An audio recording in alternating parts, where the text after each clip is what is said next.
Hi, இன்னைக்கு இருக்க mini vlog பார்க்கலாமா? இன்னைக்கு மண்டே, எல்லாருக்கும் சொல்லவும் வேணாம், எல்லாருமே பயங்கர ஹரிபரியாக ஓடிட்டு இருப்பாங்க. ஃப்ரைடே வந்து பூஜா ஹாலிடே வந்தனால சாட்டர்டே சண்டே கண்டினியூஸாக 3 நாள் லீவ் விட்டுட்டாங்க. ஸோ 3 நாளுக்கு அப்புறம் இன்னைக்கு தான் கிட்ஸ் ஸ்கூலுக்கு போகிறாங்க.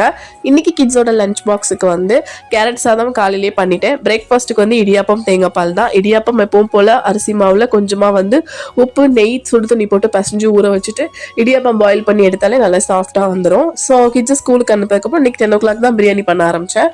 ஸோ 7 பேருக்கு பண்ணணும் அப்படின்றதால ரொம்ப நாள் கழிச்சு நிறைய குவான்டிட்டியில் இந்த மாதிரி பாத்திரத்தில் பண்ணுறேன். ஸோ தேங்காய் பால் எடுத்து ஊற்றிட்டு 2 மஷ்ரூம் பாக்கெட்டு, அதுக்கப்புறம் சீரக சம்பா அரிசியில் தம் போட்டு எப்பவும் போல தான் பண்ண போகிறேன். ஸோ இந்த பிரியாணி வந்து மேக்ஸிமம் வந்து ஒரு 20 minutes இல்லை 1/4 மணி நேரத்துக்கிட்ட தம் போட்டால் தான் அந்த சார்கோல் ஃப்ளேவரோட அடுப்பு கறியில் செஞ்ச மாதிரி ஒரு டேஸ்ட் வரும்.